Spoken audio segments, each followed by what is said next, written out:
Welcome to Where She Builds. The podcast where two globetrotting solopreneurs share the real journey of building a life and business on the move. I'm Shandy, an online personal trainer helping people feel strong anywhere in the world. And I'm Anna, creator of Your Travel Friend Anna, a global community and go-to resource for those wanting to live a fulfilling and culturally curious life. Thanks for being here. Let's dive into this week's episode.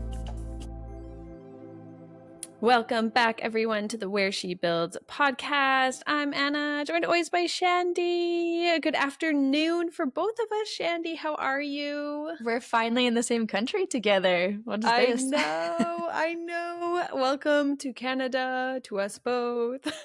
And we were both here for Canada Day, too. Which yes, is so exciting.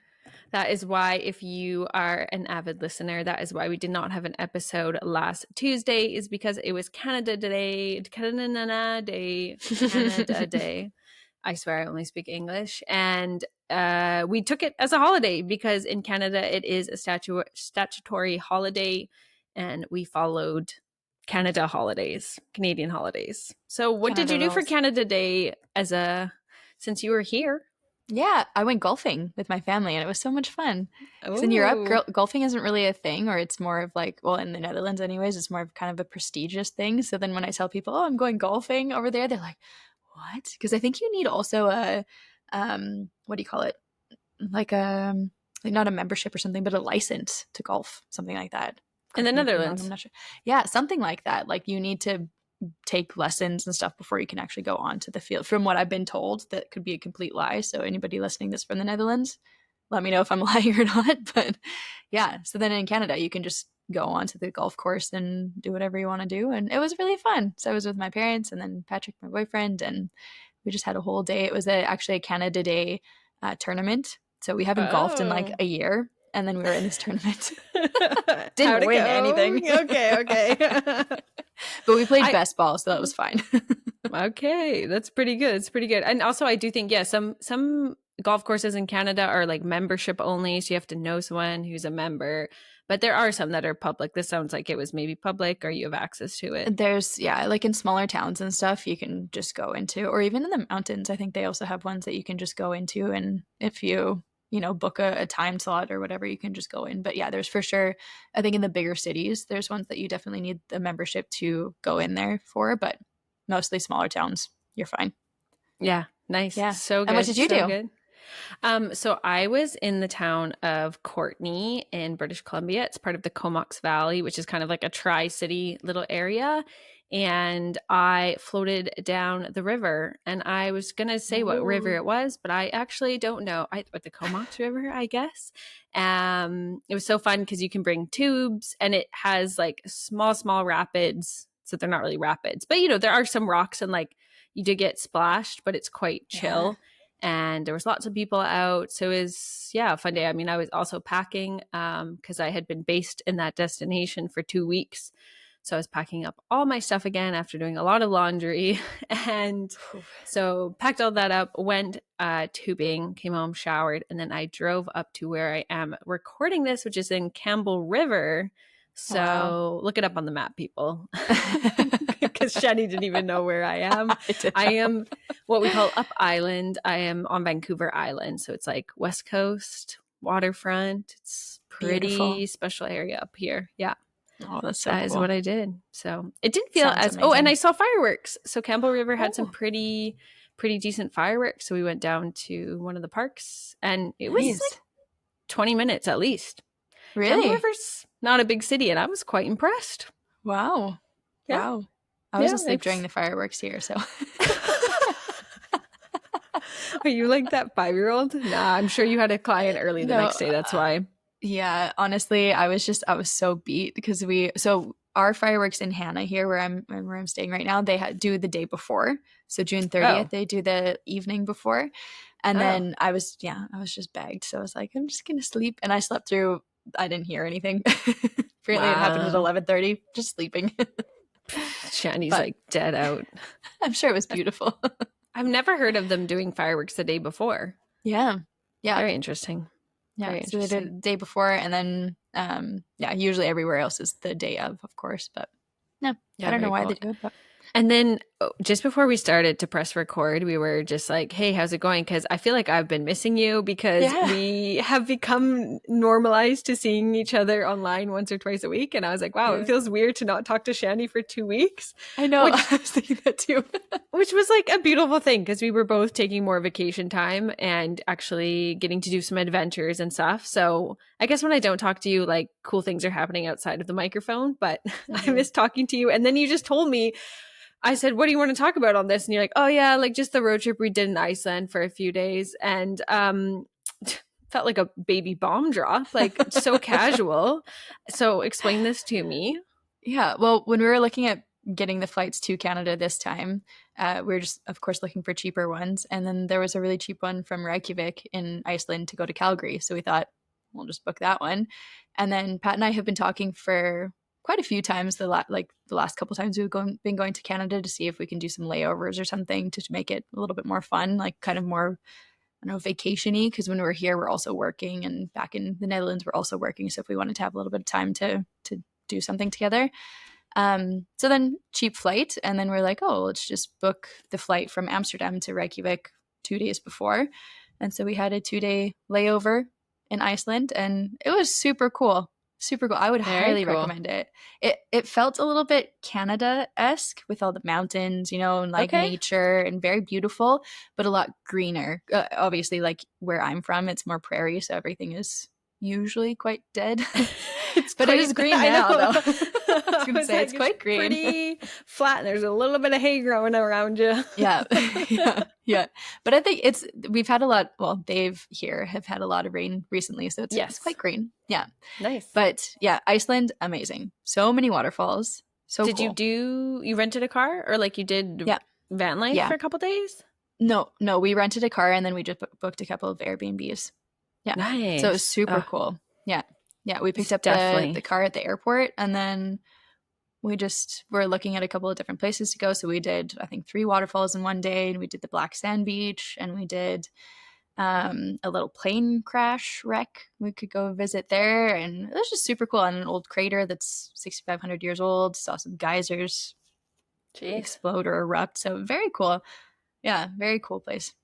Nice. And you took some vacation days to explore these places. Yeah. So those 2 days that we were there, I believe it was the Friday and I guess Thursday and Friday we were there. So we took those 2 days off to just explore. And then we landed Canada on Saturday, worked a little bit, saw some family. Now it's crunch time again. Yeah. I've been better this summer as well to take actual vacation days. So if you're newer to our podcast, Shandy and I both have online businesses, and something I've learned over the last 3 years of working online and traveling is to not feel guilt on those days of exploring. I assign vacation days, and when you work for yourself, the boss does not give you a number of assigned vacation days per year, and so you don't get paid for them.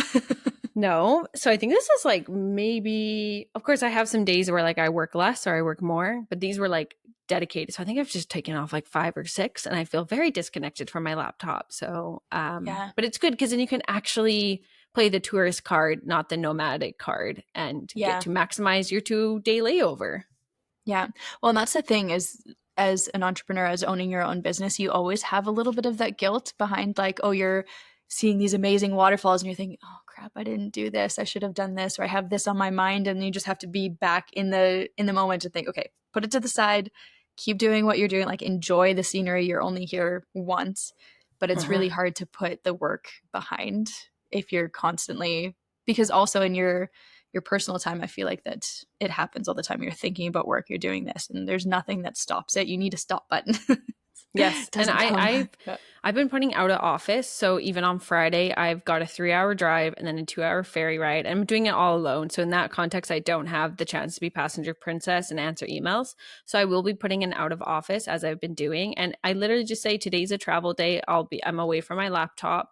Any work you get done for me is bonus. So it's bonus work, because if then again relieves that pressure of like wanting to work or needing to work and needing to progress projects forward, and you can plan ahead a little bit better with that. So I guess in Canada, you're back to kind of a Monday to Friday schedule best you can. Yeah, kind of. I mean, it's kind of all over the place. And I was going to mention, because I think we talked about this in one of our previous podcast recordings, that like when you're back in Canada, you feel so behind when you wake up. Because Oh in my Europe gosh. time, I wake up, 7, 8 a.m., whatever, especially if I'm training clients in the mornings there. And then I get the mornings done, and then my afternoon hits, then people in Canada start waking up, and then I'm, replying to emails. I feel like I'm still on top of things. And Yes. then here, then I wake up at 7, 8 a.m. and things are happening. Like there's so much going on, and I'm like, I can't keep up. And then you just feel like you're drowning here a little bit more compared to your life in Europe, because the time difference is just, it's hard. Yeah, and if you have morning meetings here, like I think what's today? We're recording on a Thursday today, and on Tuesday I had 2 meetings, so from 9 to 11:30 my time, and they were great meetings, very productive, but I thought I need to go do the work that's like coming in this morning 2.5 hours. Whereas in Europe, I would have already had that morning time or early afternoon time to catch up on that and then have my meetings later. So I'm glad you said it, because Yeah. there is a benefit to be working on different time zones, and you can also get things done. So you can go for a run first, you can go explore that cafe before you have to jump on work, and just like scan through all your emails before answering the serious ones when you're deep into laptop time. Exactly. And just have a like slower morning. You're able to wake up and Yes. get started. And then here it's like go, go, go, go, go, which is not bad. It's just different. It's a thing to get used to, I think. But I think it creates this burnout. Shani was so kind to ask me like, how am I feeling? Because I believe on obviously we didn't have an episode last week. The week before, the Chitty Chat, I was on the road trip. I was in Vancouver at the time, and since then I have gone to one island house, to a second island house, where I was based for 2 weeks, but then there was also a wedding weekend at a cabin and a camping trip within those 2 weeks, and then now I'm up here and I'm leaving in 2 days, and then I'm back. It's like it's been a lot, but my cup is so full. So it's a very interesting feeling when your social cup and like my happiness cup is so full, and I feel like I'm really enjoying a beautiful start to summer. On the flip side, I do feel this like keeping things afloat, not progressing things forward, if that makes sense. So I'm very much in these routine weekly tasks, making sure things are staying on top, making sure for the side of my work that is client focused work, that the clients are happy. And then I guess when I'm back in a place for a longer period of time, that's where I can dive into that kind of project completing things, like that money tracker, which we talked about yeah, in a couple episodes which I'm ago. still waiting for. I know. I actually listened to our own episode and I thought, gosh, Anna, you really got to get that done, because it sounds good. It sounds so I so got to good. get it out. So unfortunately, folks, that probably, if I find the right time, will be happening in July. I think I've got a 3-week period of one house, one bed, where I will try and work, although there will be a puppy there. So no Ooh. guarantees. Oh, so cute. I know. I'm so excited. I'm an auntie, if anyone's wondering. Again, I'm a fur auntie. I'm now a cat and dog auntie. Oh, I love puppies so much. And cats are so cute.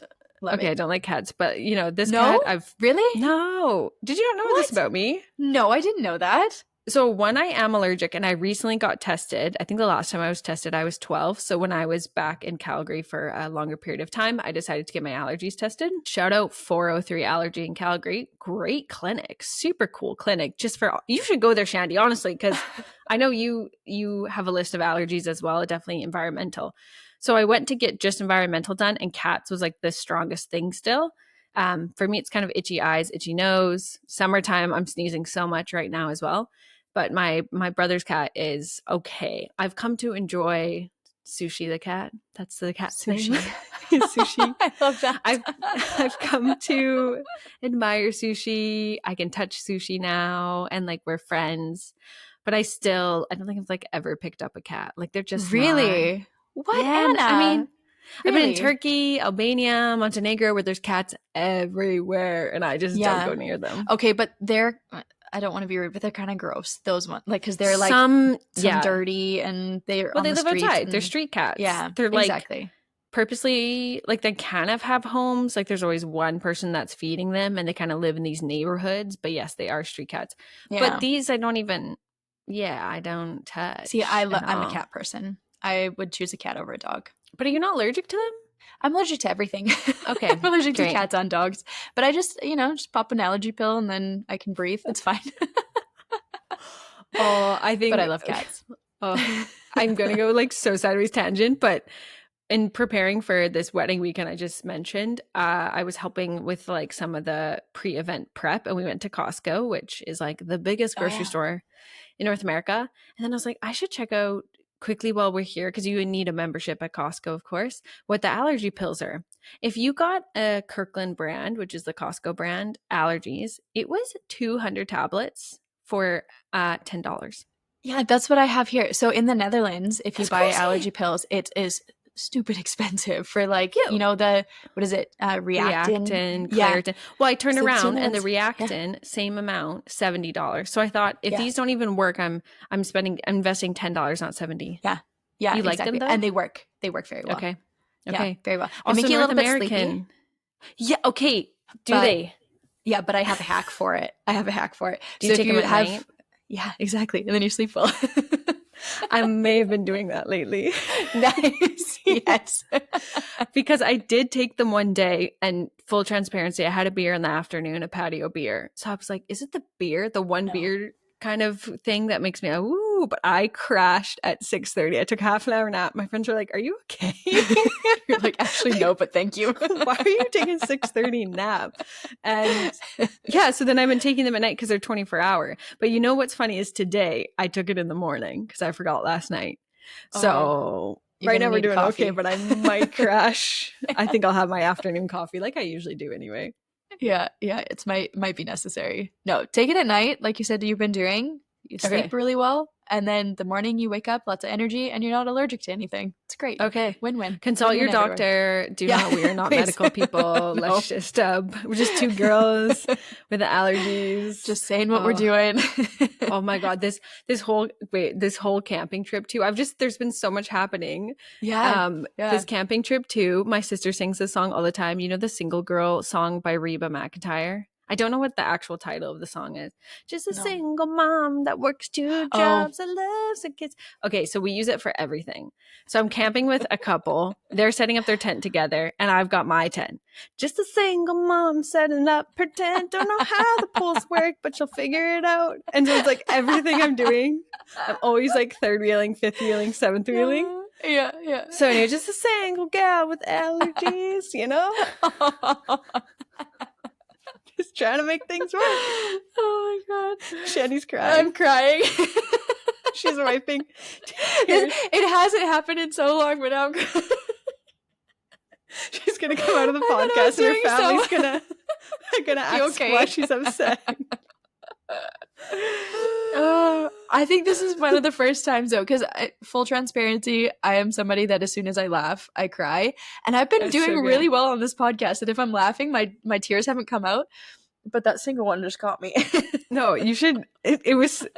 So I'm packing up the car to leave Courtney, and my Yeah. friend, like, you know, the husband of my friend couple, he's like, Anna, do you need some help? And I'm like, you know the song. I'm like, sing it. He's like, just the single. You don't need help, do you? I was like, nah, I got it. I'm like, I've been doing it myself all weekend. And no, they were extremely helpful. And he did come help me with the Okay. polls after. And yeah, we were very much a Good. nice like trio of teamwork. But there were just a couple funny moments. Like the morning after at the wedding too, there was a couple, one couple, she brought coffee, he brought IV, like liquid IV. Okay. To help with the hang. And I was like, wow, look at that partnership. And then I was like, guess I have to get my own coffee and liquid IV. Oh my God. I've gone on a tangent now. Okay, anyway. It's just funny when you observe these things. And yeah. Just the song just like now it's in my head. Single mom getting her coffee and IV with no man to bring her either one. God. I can't. Okay. So anyway, this is now the Anna solo song episode because Shandy's out. She's crying. I cannot talk. Thank you very much. Goodbye. It's good though, right? Anyway. It's really good. It's really good. I wish it was a Canadian song. I wish Reba was Canadian too. It'd just be so prime. Okay. but it's Also, okay. can we just talk about your text the other day when you said the Coles notes? So what the heck, Shandy? Yeah. So Anna was sending me her normal voice notes, and she was sending me a whole list of things, and I'm like, okay, gotta listen to these. And then at the bottom of there, she sent me a text that said, okay, Coles notes, and then she said like a synopsis of what she just said. And then I was reading this. I was like, who the heck is Cole? Like, did we include Cole in our podcast? Like, I don't know a Cole. So I'm like thinking. I don't even know where Cole. The only Cole I can think of is from high school. So I doubt he's listening to this. Or like, I'm thinking like, yeah, no, anyways. But so I was so confused. And then I'm thinking, okay, you know what? I'm just going to Google it. So I Googled it, and it turns out it's like a normal Canadian slang thing to say like a synopsis for something. Well, is it's that right? like Spark Notes. Okay. Yeah. Same, but I think there was, if my memory is correct, in high school, before ChatGPT came out, back in the day, if you wanted to like summarize a novel in particular, I remember using it for books or essays, you would like look up the Cole's Notes version of this story or this big excerpt. And so in my very long voice memos, I just, knowing Shandy's not going to look at her phone, I was like, maybe she'll just quickly read the Cole's Notes version. But that's so funny because usually we're pretty on point for the same slang, but I don't know. No, I had no idea, but I'm a Spark Notes girly. I use Spark Notes all the time in school. So maybe it was I don't know. I was going to say an Alberta thing, but you were in Calgary, so maybe it was a small town thing. I don't know. But also, I feel like next Chitty Chat, we're going to have to bring some new Canadian slang. I have some words coming to mind right now I'm going to have to write down, or like phrases that I just don't find myself using with friends right now that maybe I will start to incorporate. So I think our next Chitty Chat, we should bring some interesting English slang words to the table. Yes, deal. Love it. Okay. Stay tuned for it. Stay tuned. Today's episode, we're going to dive into also an awesome interview with our friend Nikki, which we're so excited about. It's our second guest on the podcast. Yay. So this interview is going to be so great to learn about AI and social media and a part-time nomad. So enjoy the episode, and we'll see you next week for our next Chitty Chat. Bye.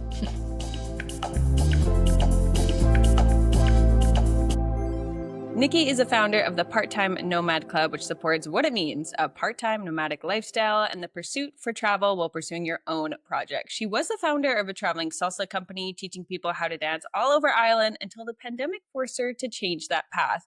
Now in her new chapter of work, Nikki is mastering AI for social media and changing the way people show up on LinkedIn. Welcome, Nikki, to Where She Builds.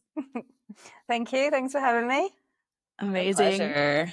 Yes, welcome, Nikki. We're so excited to have you on our podcast. I can already tell your energy is so contagious and it's so infectious, and we can't wait for our audience to get to know you more and for us to get to know you a little bit more too. I know that you and Anna know each other a little bit, but we've only met online once. I'm super excited to learn more about you and about who you are, what you do, what you're up to, and what your passions and everything are. Very excited.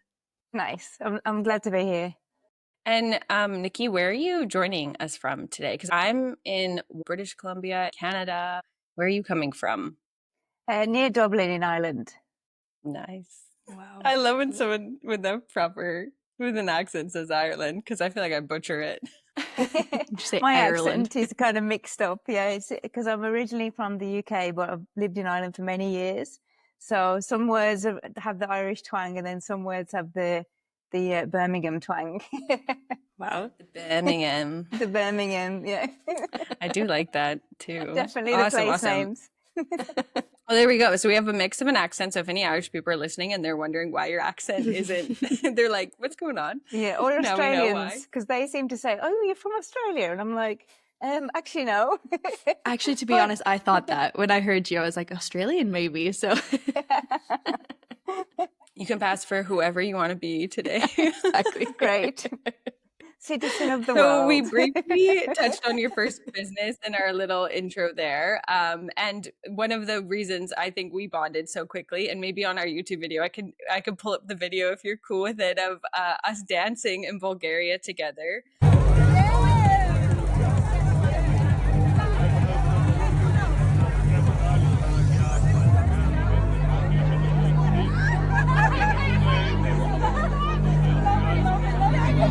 We met in Romania at a small digital nomad gathering, and then found ourselves in Bansko, Bulgaria, which, for those who are listening and don't know, it's a big digital nomad town. It's a small town, but it's a big hub for people basing themselves and gathering as digital nomads. And there's a large festival every year. So we were salsa dancing together late into the evening in the forest. Sounds so romantic. I was the moment. Yeah, I was the man.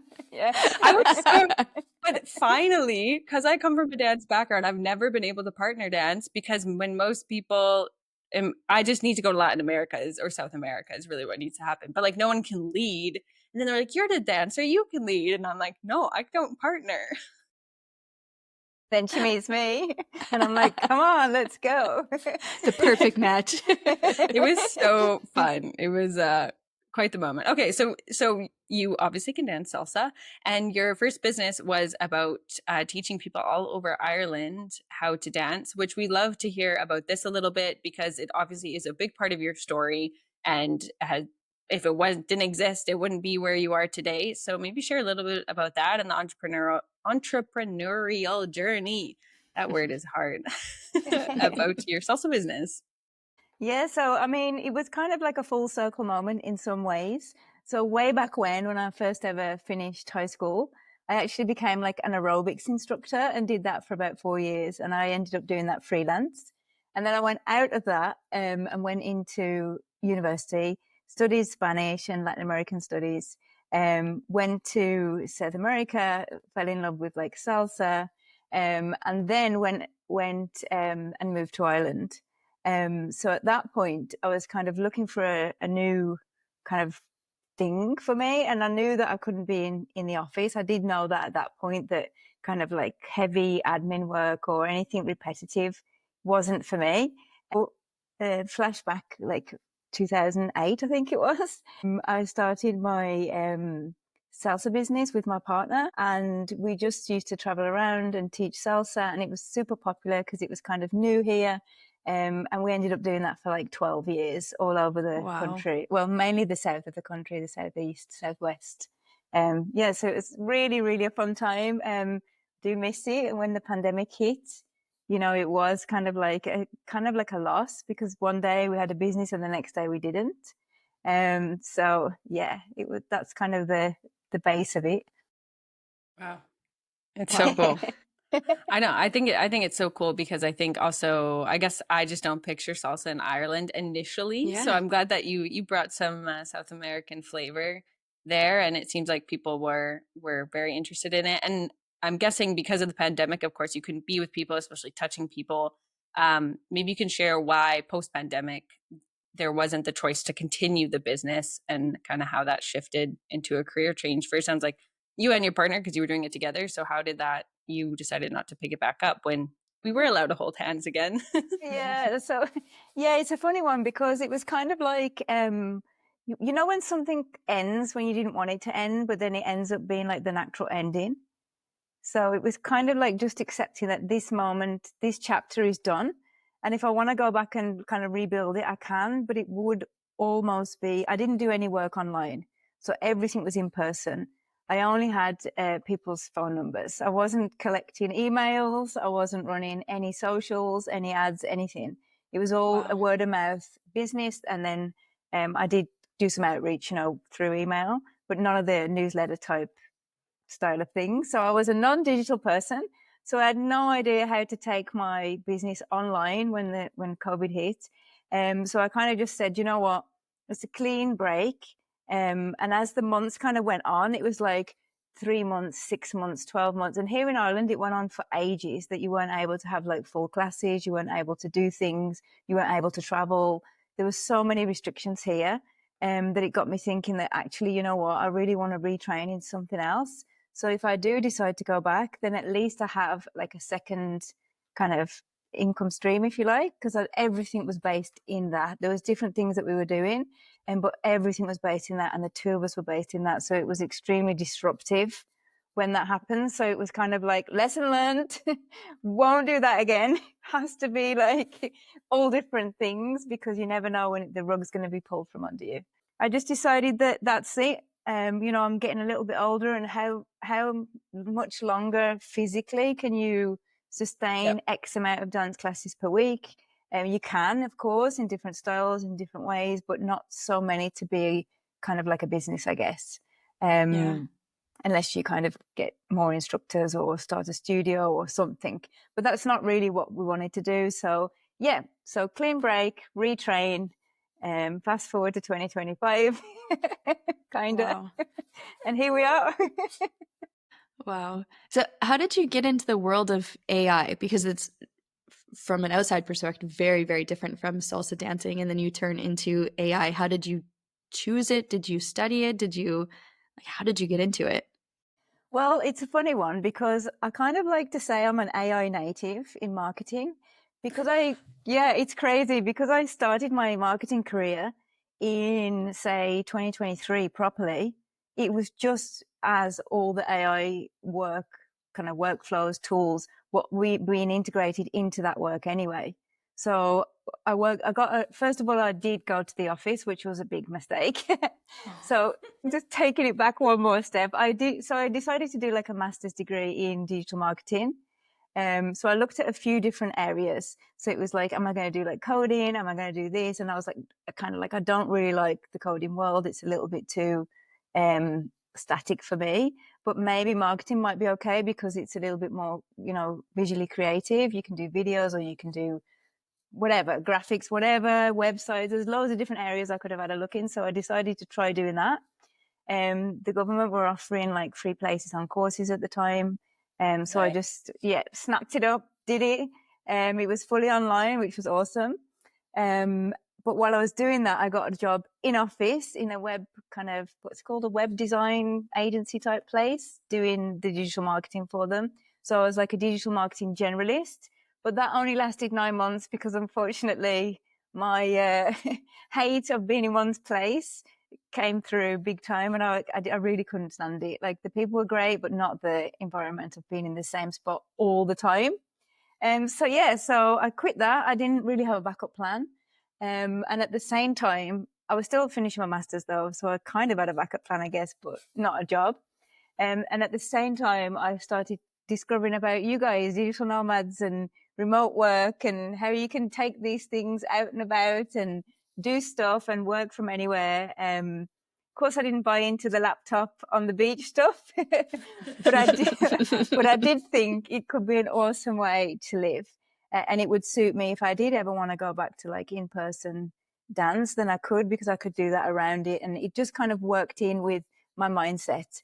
So I started reaching out to people on LinkedIn to see if they needed an intern just to do their socials.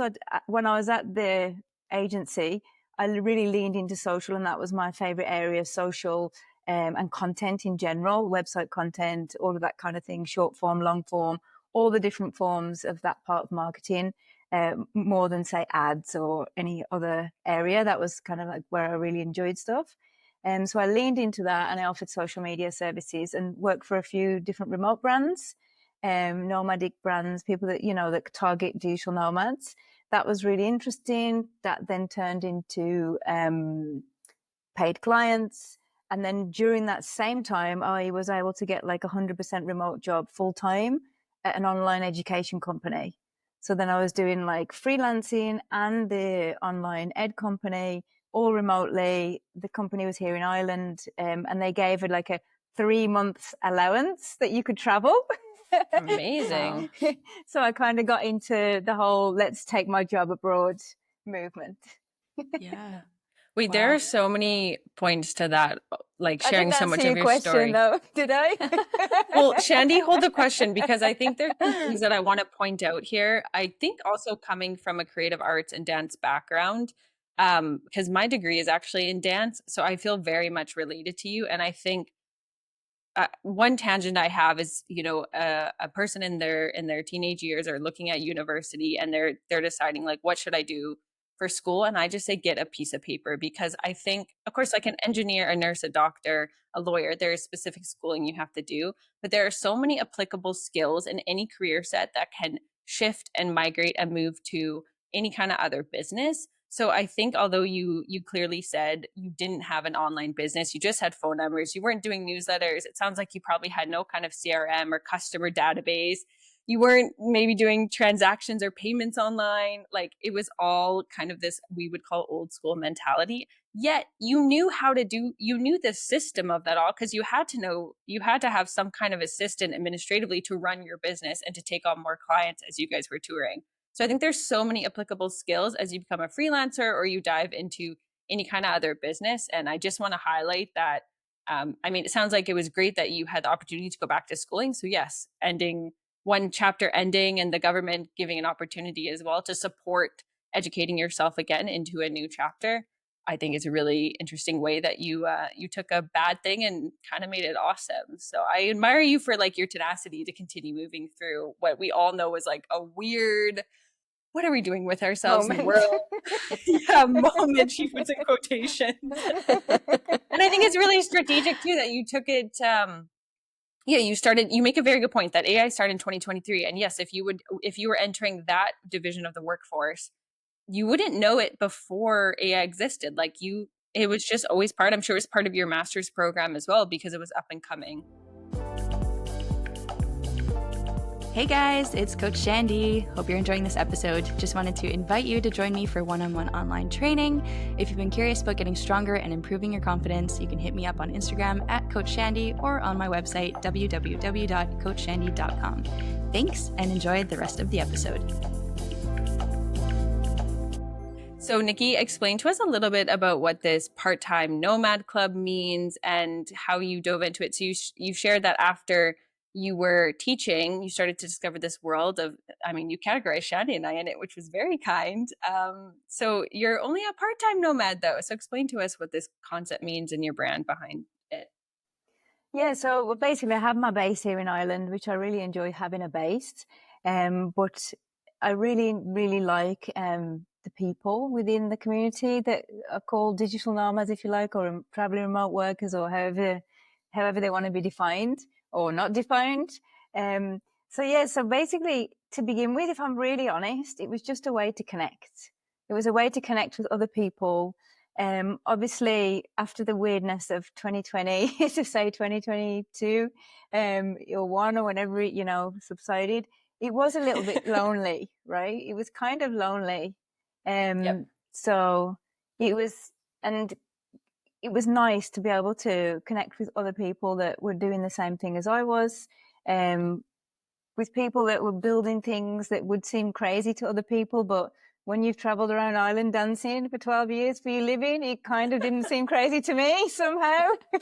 There's something about the nomads that were like, oh yeah, you're doing that and you're traveling. Okay. And then you come to your local base and they're like, what? Like, how does this all work?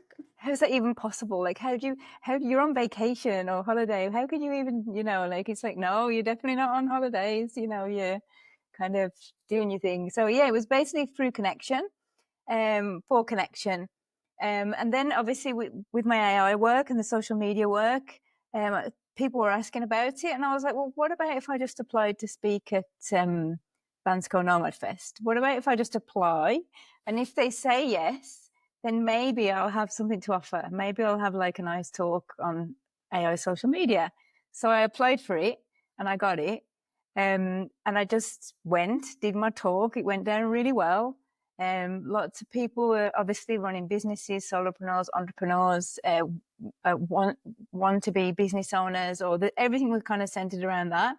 Even remote workers were interested in it because obviously personal branding is quite important now, especially if you're remote working. So people kind of know who you are, what you're about. So yeah, there was lots of questions, lots of energy around it.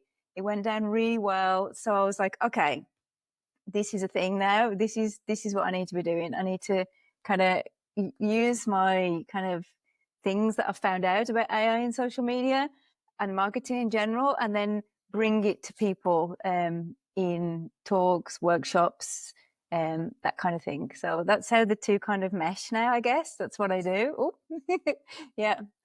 I have to say, this is something that we bring back in almost every single episode, but you are the epitome of big ball energy. Oh, that yeah. You just decided, oh, I'll just apply to speak at a conference, which is huge. And you're just, oh, it's fine. Just off my shoulder. It's okay. And then you do it. And then you just think, this is going to be a pivotal moment in my life. I'm just going to do it. That's crazy to me. Just huge big ball energy. Thank you. I think I don't really look at it like that. I just think once a decision is made, it's made. And then just move forward with it. And if it's useful to people, then maybe there's something there, so it's kind of like, why wouldn't it be a thing if you make it one, right? Yeah. I think it's Shani, if you ever get to meet Nikki in person too, like your energy, the way you're like, yeah, I'm just gonna speak there, but you don't do it in a way of like timidness, so someone really hypes you up. You just say it straight and it's so nice. But also I do think it's probably that being a dance instructor for so long, and I know that term could be dance teacher, choreographer, leader. There's so many terms within that industry, but also that you are used to leading a group of people. And now it's just, instead of doing with your body and your voice, it's using it with a presentation and this weird robot that exists in our world now.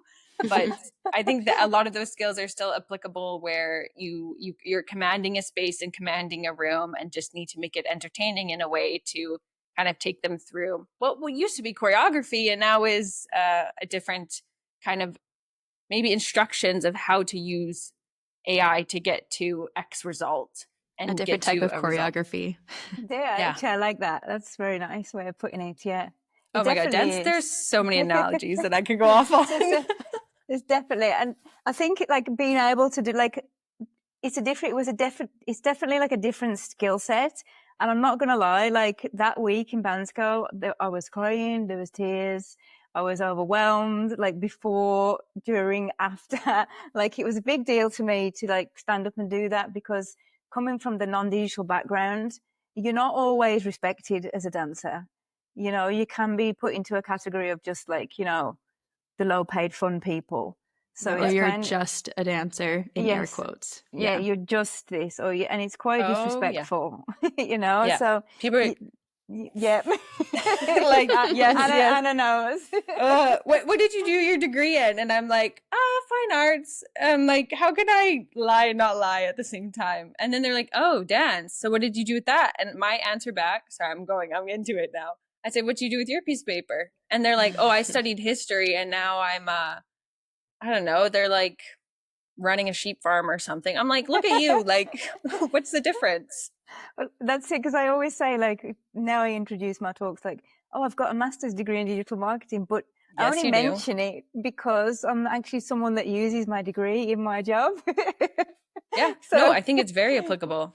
Yeah, so it's cool. It's cool to be able to like do that. You actually use it, this one, because I kind of don't use the other one yet. Yeah. I want to go back maybe, and Shandy, if you have a similar thought, maybe you do. But the Bansko experience where you were expressing some emotion that was happening before, during, and after. I want to dive into that, but then I also want to dive into the fact that you submitted yourself to speak with, at that time, if I'm correct with my, like how I knew you personally, you weren't really offering, you had a couple freelance clients, but you weren't full-time freelancing. Is that right? So what I find very admirable is you were speaking without what some people would look as like a set business yet, or a set service, or you don't have your ducks in a row yet. Why are you speaking? That kind of went through my head, and I'm curious what made you think I still know enough. And that's that big ball energy and confidence. Like I know enough to like share here. Well, I didn't at the time. Okay. I just knew that like I signed up for this, and then it was like, okay, now I have to put something decent together. Like obviously I've been using the tools, but I always like to put myself under a bit of pressure. So this is happening on this date, it has to be ready. So that helps me to like actually deliver on what I want to do. So there was that. And then what was the other part of the question? I think the emotion around speaking. So it's interesting you say that, because it definitely put a goal, a post line in how you had to gather your thoughts about what you were learning with AI and social media, which I think is very applicable. It's like, pressure builds diamonds. So presentation builds a presentation, a date for a presentation builds one. Yes. But the emotion around it. So it seems like you were nervous. And then it's interesting that you expressed so much emotion after the presentation as well. And what were those moments like? Well, I suppose building up to it is just like the pressure of having to go on the stage and just speak. And obviously I haven't done that teleprompter thing that they have on the floor before. And I didn't have the room before the talk or any of the things that I would have been able to do in my dance career. Like I used to dress rehearsal. No, I used to love to go into the room early. Like you would have like a little ritual that you would do before you would start to dance or teach or do anything. And then I wasn't able to do that at Bansko. I had to do it internally. So that was the fear I had, that I wasn't able to prep properly energetically for the room. But I just did it as much as I could internally. I did the talk. I kept turning around, like putting my back to half the people. So it definitely wasn't perfect, but it was done. So having that, do it, and it doesn't have to be perfect, started to come into my world a little bit more. And then afterwards, it was just like a release of emotions, the release of having done it, and then also still feeling like a bit of an imposter. It didn't go away just because I did it in Bansko. It stayed a little bit more, that, like, oh, what am I doing here? Who am I to be telling these things to all these talented digital entrepreneurs? Who am I? Like, that voice was in there somewhere. So, so I just kind of like carried on as I could, and just my energy kind of went down a little bit, and I wasn't really socializing as much as I would like to, but I did as much as I could. And I was speaking to a friend this morning, and she was just saying, but just remember, like, you did so well when you were there to do that anyway. And our friendship came out of it. And obviously our friendship, Anna, came out of it. And it's just wonderful to have those things that did happen there too, on a personal level. Absolutely. Yeah. I'd like to touch base on that imposter syndrome too, again, because I think that's something that comes up so often with owning your own business, or just also just being a female as well. I think that's something that you just feel like an imposter all of the time. And it doesn't matter what you do, you just have this voice in the back of your head thinking, there are people better than me. I'm not as good at this as somebody else can be. Why am I standing in front of this crowd of people telling somebody something that maybe they know more than I do? So I'd love to touch base kind of on that idea of, did you have, let's say when you were presenting, did you have that voice in the back of your mind the whole time, or did you kind of tell it to shut up, keep it quiet, and then we'll deal with it later? It's interesting because when I'm in the moment of like presenting, teaching, however you want to call it, then nothing else matters to me than connecting with the people in the room. So everything kind of melts away in that moment. And, obviously the first few minutes or whatever is a bit stuttery, or you feel a bit stuttery, but you're actually not. So it's literally just concentrating on what they need. That would definitely pull in from my dance background, to be able to kind of see people and then adapt a little bit what you're doing so that they can get the most out of your talk. And I didn't do it with any business in mind. I was doing it with connection in mind, with people, like friendship connections and maybe future business collaborations, or I don't know. I didn't have an agenda as such. I just knew that I needed to get up there and do this, and just see where it went. So that's how I kind of overcome imposter syndrome, is just do the thing anyway. Even if it's there, even if you feel like crap, just do it anyway, because if it's not going to be you, then it's going to be someone else. So why not you?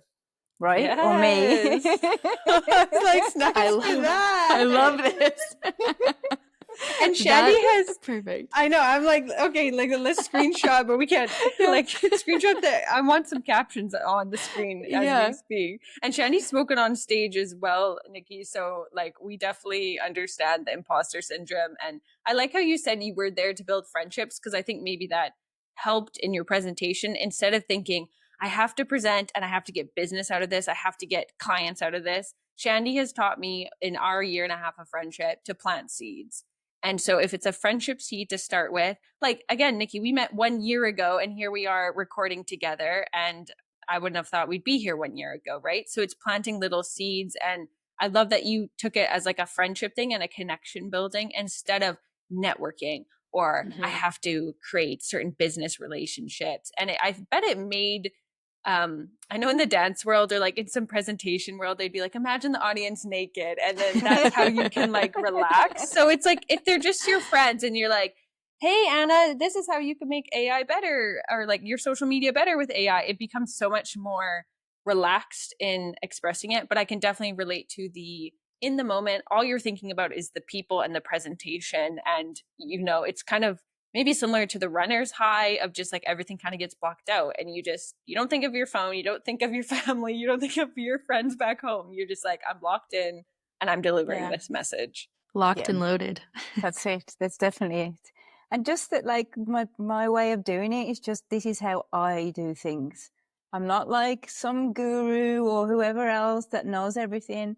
I'm just here to share what I know, and maybe that helps you. That's it. I was just gonna say, I love that approach because I think in any industry, taking that approach can get you so far. Because I can think from my industry, let's say from personal trainers, there's a bajillion personal trainers in the world. But I think if you are just authentically yourself and take that approach of just being you, there's only one of you. So that in and of itself, I think is so important, to just be you and be authentically you, and then take that AI approach, take that social media AI and bring that into something that you're completely unstoppable. I think that's so, so cool that you're able to do that and to channel that. And I can feel that energy that you're just so authentically you. I think it's so, so cool. She's got such a spark. Like Nikki, there could be someone else who's doing the exact same thing as you, and I'd be like, sorry, I would have gotten Nikki because like she's so fun to talk to. I always smile when I engage with you. I never come on stressed. I know I'm gonna giggle, and like, why would I not want to work with you versus someone else who's like, okay, and today we are doing like boring. Oh, this is cute. That's nice. Thank you. I always think of authenticity in like a lucid term, because obviously you don't bring all of yourself everywhere all of the time. And then that can almost feed into this feeling of fakeness, and then the imposter thing, I guess. There could be like a circle that goes. So I think that, yes, that while you turn up as professional you, like I'm doing right now, it's still me. It's still a part of me. It's just this little part now that does podcasts and webinars and the speaking and all that side of things. It's not probably the same Nikki not the whole Nikki that goes out cycling or, like goes or for a salsa snorkel, dances in a forest. Salsa dances in a forest. Or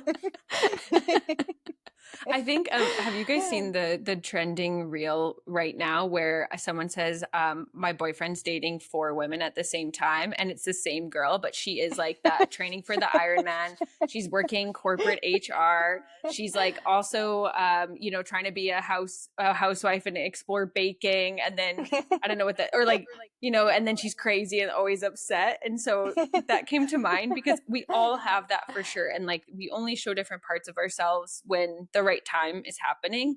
But I think some crossover, and I've definitely seen for you, like when we have personal conversations, I feel like I get the same energy as when you're on stage, and so it's definitely coming through. But of course you're going to have a more composed version of your personality when you're in a professional setting. For sure. Yeah, I think that's what I mean, isn't it? It's just be yourself, because it's too hard. I think that's why people sometimes fail when they're trying to be something they're not, and it's not sustainable, They don't do it on purpose or anything. It's just literally a way of coping with however they're feeling, I guess. Yeah. I think it's how you show up online as well. And I'd love to get a little bit into so we're talking about AI and social media. So what are you doing with it in very simple terms? So I know that you are really into LinkedIn right now, and I'd love to hear, I've heard on our personal phone calls and friendship catch-ups why you think LinkedIn is really excelling right now. So I'd love to speak about why LinkedIn. You are on other channels, but that's where most of your focus has been. Yeah, well, LinkedIn was kind of like the place where I first kind of started social media for me, I guess, my own personal brand. I just started kind of posting there because at the time there weren't many people posting. It wasn't really even strategic. I just posted up there so that there'd be something there if people looked at it for a job, because it made sense to me that if nobody knows me, they don't get a chance to meet me, because I only want to work remotely. I don't mind obviously doing speaking gigs, workshops and in-person things, but not every day in the same place. So I'm going to work remotely. So how are people going to get to know me a little bit?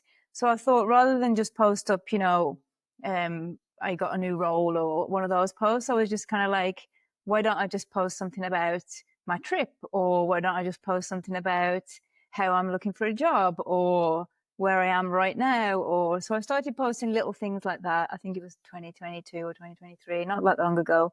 And then took it a little bit more seriously when you can see that you gain traction. So what I mean by that is all of my work has come through LinkedIn until now.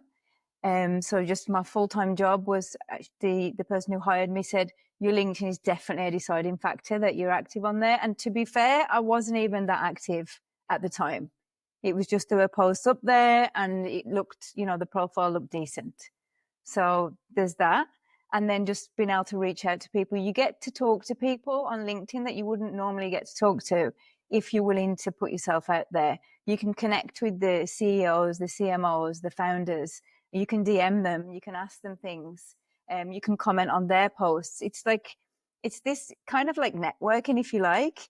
But again, like where would you go to meet all these people in one place in person? It's very powerful. Wow.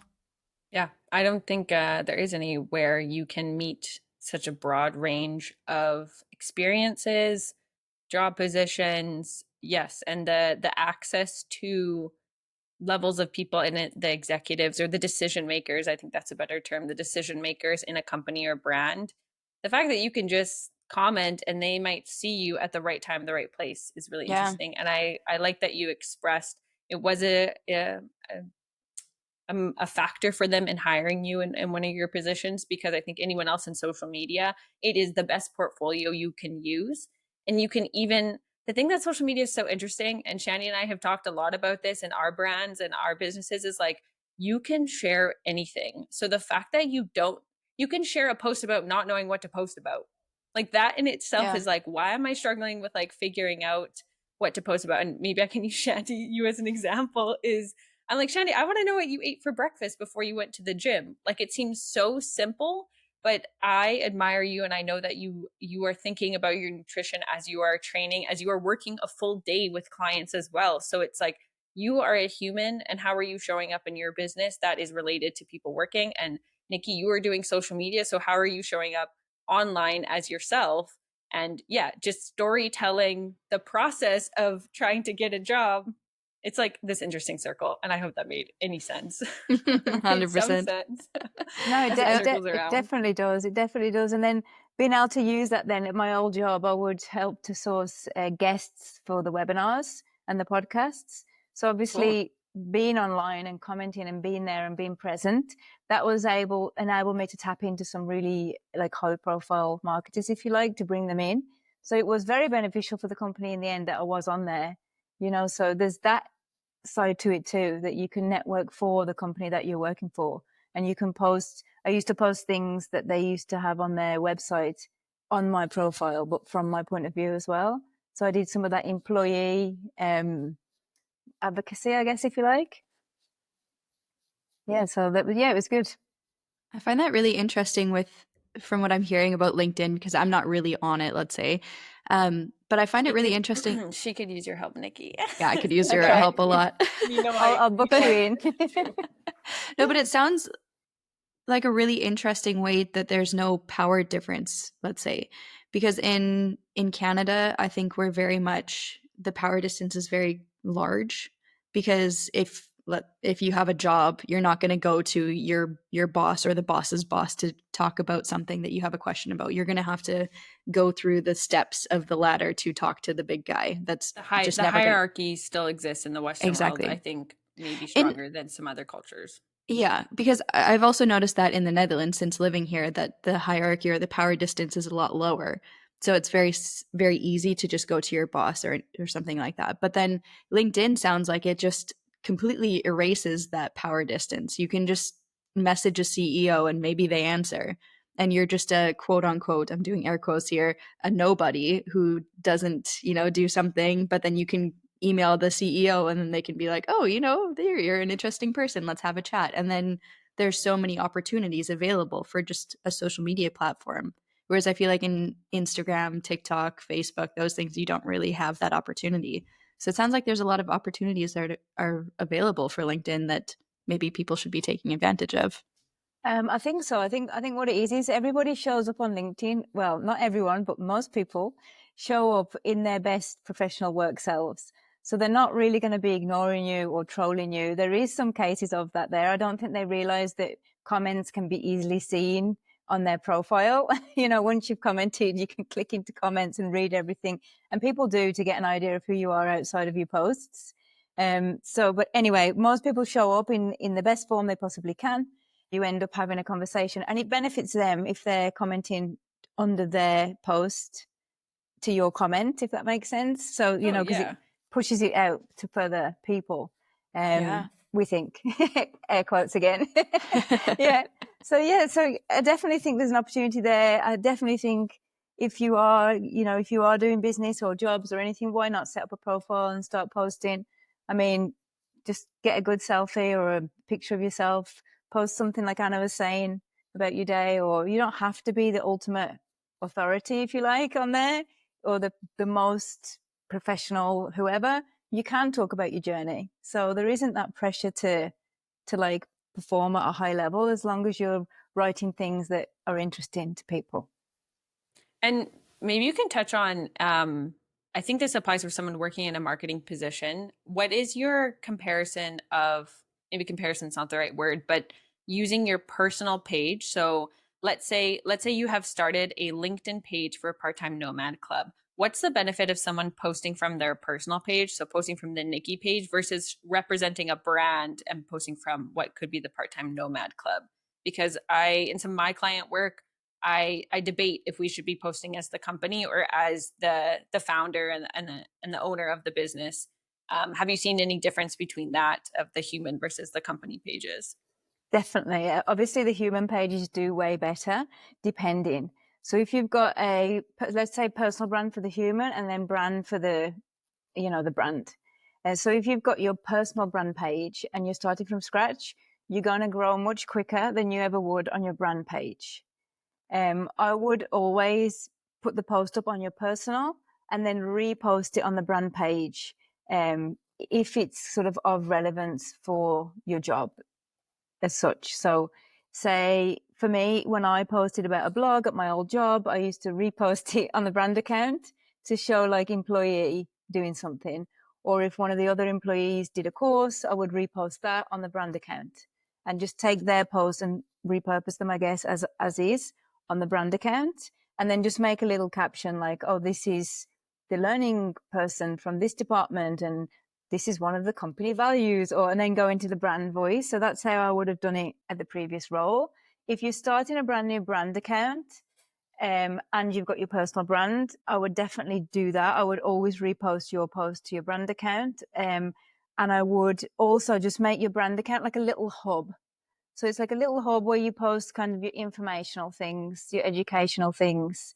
So like almost like a mini library of what your brand does.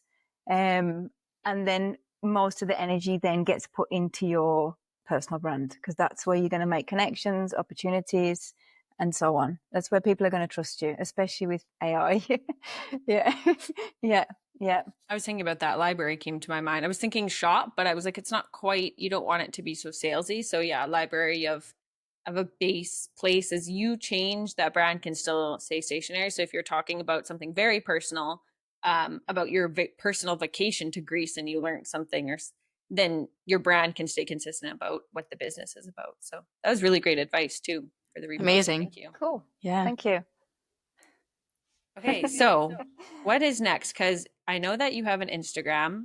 You have obviously LinkedIn, as we're talking about very much. You have an awesome newsletter, which I would love to touch on that, because I have used something from your newsletter before, one of your prompts, and it is still my highest performing post on LinkedIn. So I do just need to hype you up for that.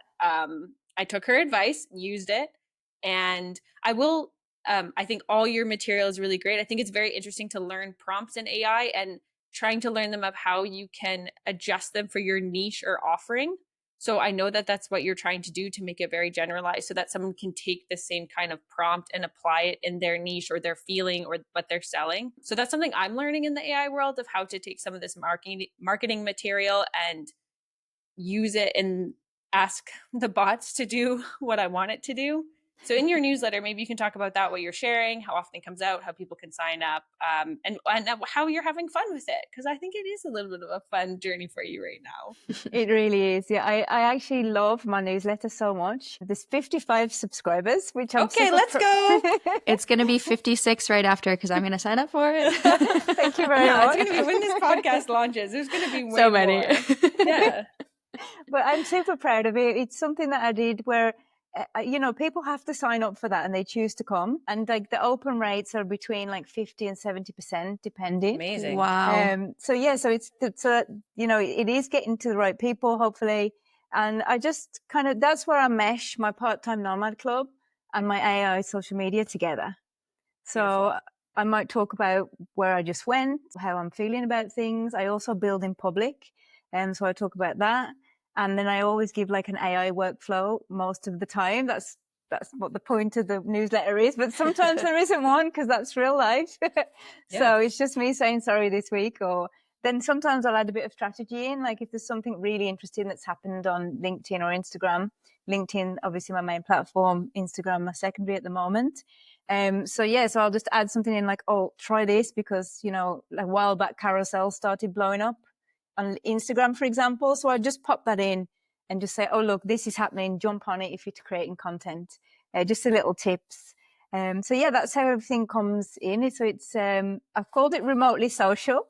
So it's like a little name for my newsletter and it just goes under the Part-Time Nomad Club brand. So that's it. I love it. I also really appreciate you sharing how many subscribers you have because, as you said, it's a very engaged audience. And I think there's a misconception that, oh, you have a newsletter, you must have like thousands and thousands. But it does not take, it takes an engaged number of people to convert to what you want them to do. And it could be like from that 55 people, if you have 3 clients, you're probably got a full workload. So it doesn't need a lot. And I think we all have to start from somewhere. So I really appreciate you just sharing the stats Absolutely. Right now of where you are.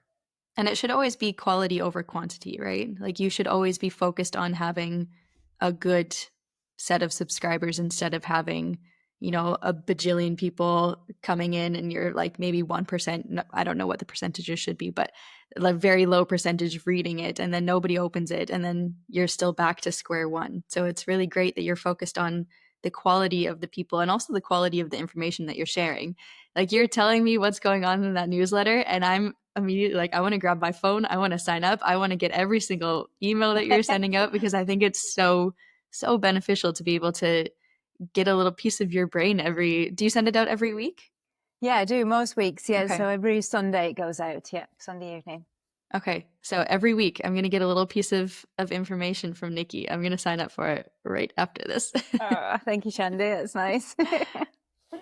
So great. And this is, so obviously the newsletter is growing so people can subscribe and we'll put it in the show description notes as well of how they can sign up and make sure that they can engage with you in the part-time Nomad Club. But what's next for you? What's the next chapter? So we've obviously talked about you had one big chapter of life, you've entered this other one in the workforce, and now I think you're entering kind of like a part B of this new chapter and deciding kind of what's next. So if we've kind of been doing this like genie, if we could grant you one wish, what would it be? So what's the dream next scenario for you in this time in your life? Okay, so there's a couple of elements to it, but I want to obviously continue on the path that I'm on for now. I'd love to be like omnipresent in my own brands online. So omnipresent? So on YouTube. Mean? So like basically you're in more than one place. So I'd love to be able to do, like they say it's impossible, which it probably is, right? To be everywhere as a solo person. But I'm trying to do it just because I want to learn as much AI in those processes as possible for each platform, each of the social platforms. So I have the things set up. I have strategies in place. I just really need to now get over the fear of being seen and go for it. Really, really just go for the content style of things. And then obviously the teaching wing. So I've got the freelancing on the go, but I really want to try and be doing workshops, events, speaking, being in person. I just really love in-person stuff as well. Just the energy and meeting people. So yeah, those would be the two dreams if the genie's around. The genie is around, and I feel like we need to just rewind this episode for yourself. And you were like, just go for it, just do it. Don't worry about the perfection. So listen back to your own episode, and as we're ending here, you can listen about how to get those things started. And I do think it's a lot as someone who's on YouTube, Instagram, TikTok, all of it. Now we've launched this podcast. it's a lot as a solopreneur for sure. Yeah. You guys are doing loads of it, aren't you? So, you know, you're in a lot of different places. So that's inspiring to me too. Well, it's inspiring. I'm like, wait, can you please get on all the channels so I can learn some better workflows? Yeah. Exactly. Exactly. Someone has to do it. Yeah, this is so great. Do you have anything Amazing. last to add for us, Nikki? Any parting words that you want people to know about you and your business? Or Shandy, do you have any final questions or thoughts? Again, I just want to pick every single part of your brain, Nikki. I want to learn everything that you know because I feel like you are just a wealth of knowledge. And again, people sign up for her newsletter, follow her on LinkedIn, send the connect, follow her on Instagram. I think, again, wealth of knowledge. We're going to learn so much from her. And I'm going to say this already, if it's okay, I would love to have you back again on the show to learn so much more because I think, you know, in this hour episode, we could make 4 hours of this. There's so much that you could teach us and that we could learn from you. So I'd be so honored to have you back again if you'd be willing to. I'd love to. Yes. It's been a pleasure to talk to you. It hasn't really felt like a podcast. It's felt like a chat between friends. It should. It should. Yeah. That's what we want it to be. But I literally was thinking the same thing, Shandy. So I love that we're on the same page. Great.